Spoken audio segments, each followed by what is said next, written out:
Donc en fait, si on fait le résumé, j'ai deux équations avec deux inconnus, donc je vais pouvoir résoudre ce qu'on appelle un système. Première équation, elle est donnée ici, donc on avait obtenu grand A plus B qui valait 2. Et deuxième équation, on a moins 3A moins 2B égale 3. Maintenant, on va devoir résoudre ce système pour trouver les valeurs de grand A et grand B. On n'oublie pas la question dans l'énoncé, déterminer les deux réels grand A et grand B qui sont solutions.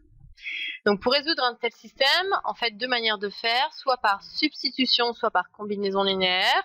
Je vais plutôt utiliser la deuxième méthode qui en général est un petit peu plus rapide.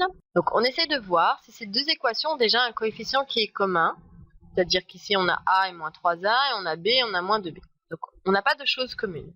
Par contre, j'ai le droit de transformer l'une de ces deux équations en la multipliant par un coefficient.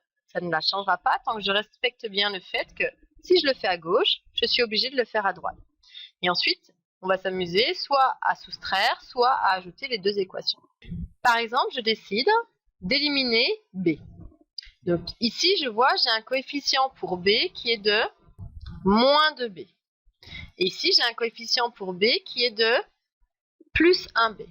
Donc ce qu'on va faire, c'est que pour avoir un même coefficient, donc on ne va pas s'occuper des signes et ensuite on verra quelle opération on va faire entre ces deux équations.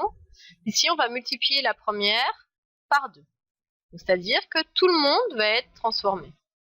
Donc je vais avoir 2 fois grand A, puisqu'on a dit que je multipliais tout le monde par 2, plus, non plus B, mais 2 fois grand B, qui ne vaut plus 2, mais cette fois-ci, qui vaut 4.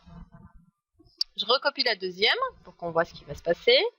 Donc on fait attention, on essaie de bien mettre les éléments les uns en dessous des autres, de la même famille, pour qu'on puisse voir quelle opération on va faire. Quelle opération va-t-on faire pour éliminer B? J'ai plus de B, on a moins de B. Et bien en fait, si on fait une addition entre ces deux équations, plus de B moins de B, ici il va m'en rester 0. Ça va disparaître avec ça. Plus 2A moins 3A, il va m'en rester moins A de A, égale 4 plus 3, ça va me faire 7. Donc ça veut dire que A vaudra moins 7. Première chose, une fois qu'on a A, eh bien on va le remplacer dans une de ces deux équations. Le plus simple, ça va peut-être d'utiliser cette première ici, équation donnée, puisque là, il y a des coefficients 1 pour chacun A et B. Donc on va remplacer maintenant A ici, par la valeur qu'on avait trouvée. C'est-à-dire que cette fois-ci, on va avoir, donc A valait moins 7, donc on a moins 7, et dans mon équation, plus B, qui va valoir 2. Donc pour isoler B, eh bien on va ajouter 7 des deux côtés, donc B vaudra. Donc les deux solutions du système sont grand A égale moins 7 et B égale 9.